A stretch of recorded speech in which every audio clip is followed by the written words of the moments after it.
everyone, it's Angela Allen. Welcome back to the Handmade Homestead. Well, it's the end of August and the summer garden is starting to wind down. The fall crops are just starting to come out, and I think this is a really good time to talk about squash. I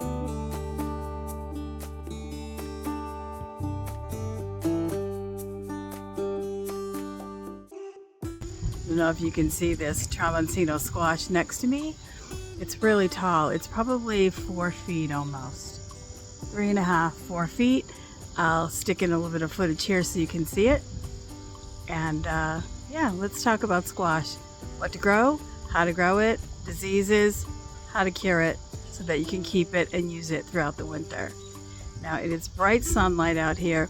It is a little bit windy, so I might dub over some of this so that you'll be able to hear it better.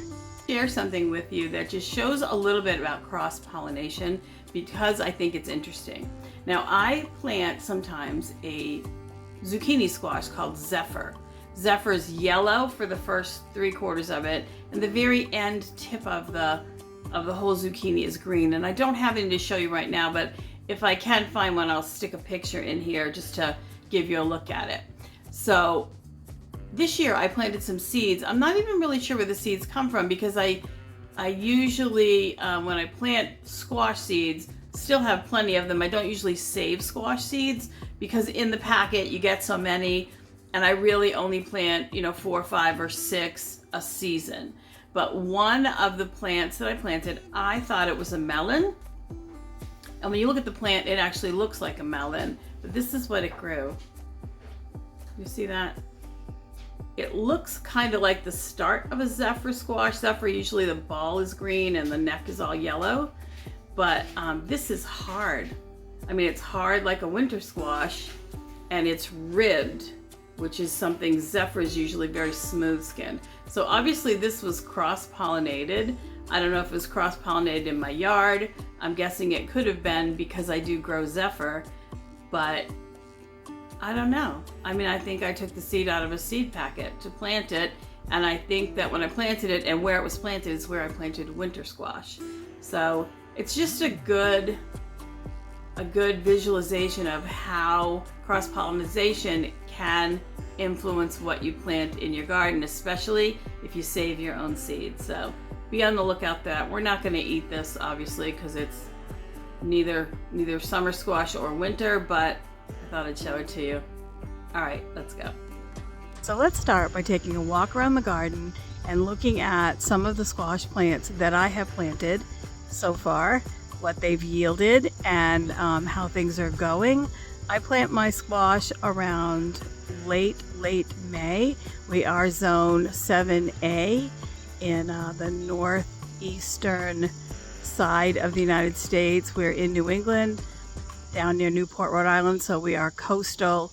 We get moderate temps. Our first freeze is about October 15th, so I want to beat that by getting my squash in as early as possible. I do not start squash from plants. I always start it directly from seeding. I find it catches up just as quickly, and the plants are much healthier when I do that. Now we're not going to cover summer squash, zucchini, yellow squash, that kind of thing.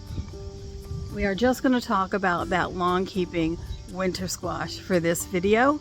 But if you have any questions, certainly put those down below. I'm happy to answer you with any information that I might have or any of my experiences. And if you have any experiences or information to share, please put that down below too. So know that this is my favorite squash of all, the Tramontino. When it's young, move my head, I'm stuck here.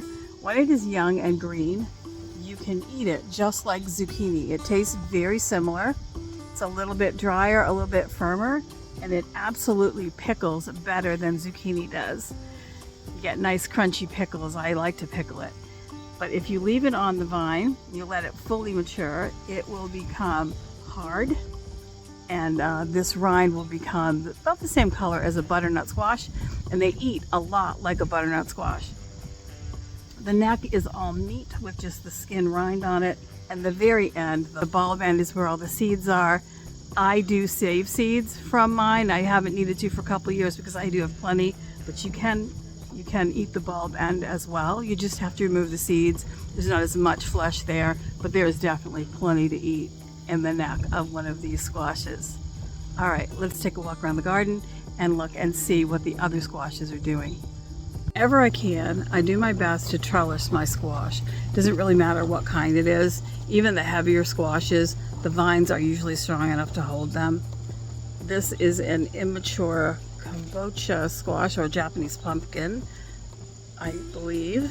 I planted about 7 kinds of squash. Most of it I did trellis, but there was an area in the back of my garden where I just threw seeds in and I let it go wild, and it has gone wild. And I'll show you a little footage of that just so you can see what it looks like. There's a variety of squashes and melons in this space, and in the foreground there's 5 big bags of sweet potatoes in there. I didn't have too much of a problem with vine borers this year. I did lose 2 of the kombucha squash vines to vine borers, but other than that, everything else has fared really well. Tromboncino that you see here really doesn't have a lot of pest problems. I mean, sure, you'll get a few squash bugs on the vines, on the leaves occasionally, but they really don't do too much damage. By the time the squash bugs are out, these fast-growing, really big vined plants really can withstand most problems. It is my favorite squash because it has such a great dual purpose. Again, the young ones, you can eat them just like zucchini, and the older ones, they store well for winter squash, and they taste just like butternut. They're grown best on a trellis because they do have a huge vine, and the straighter they go, the bigger they are. The ones that get all crooked and get caught up in your wires and your trellis tend to not grow as long, though they do sometimes get a lot thicker, but they tend to break sometimes too, or the necks will get long and really skinny. In this area of the garden, I did lose a couple of vines to vine borers. That was a spaghetti squash you just saw. This one here is a Lakota squash. It's still very immature, and there is a really cute little pumpkin growing in there. I'm not really sure that I planted a pumpkin seed, but apparently I must have thrown a pumpkin plant in here as well, because it's right down there. It's a very cute little pumpkin. Again, right in these bags over here that we're looking at, one of the kombucha squash vines is completely killed, but nothing bothered either the spaghetti squash or the little pumpkin. I do have squash scattered all over my garden. This is another trellis. It's mostly kombucha squash. It's again one of my favorites, that and tromboncino. And as you can see, it trellises really well. And these are good sized squashes. There's probably 10 on that one trellis alone from just a handful of plants. And bigger squash plants tend to have bigger, thicker vines, and they really can hold the weight on a trellis like that.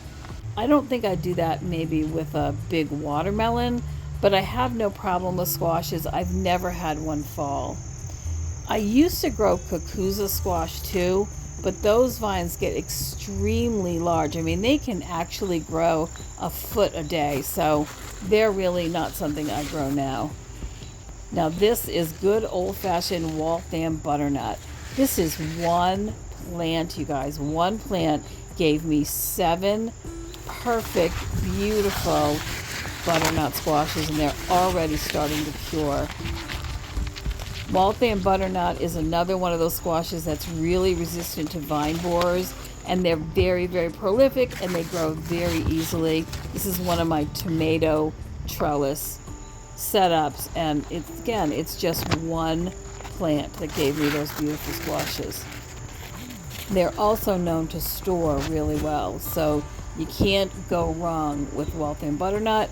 It's an heirloom. You can save your seeds. Now to cure your squash, you're going to put them in a sunny, warm spot for, a couple of weeks before you put them into cold storage for winter saving. If you cure them before you store them, they're going to do really well for months. Johnny Seeds, I believe, has a table online that tells you about how long different squashes will store. I'm just going to show you the thumbnail test here, how you can tell if a squash is cured enough. is if you cannot leave a thumbnail print in it with a gentle push in the top. These I can still leave a thumbnail in. I just brought these in a couple days ago because their vine had succumbed to the vine borer. I have a lot of squash coming out of my garden, so I expect to do a lot of squash recipes coming up this fall. Well, thank you so much for spending time with me today. Here's another video that you might find interesting. Let me know if you have any comments or questions. Don't forget to like and subscribe. It helps so much. And I will see you soon. Take care.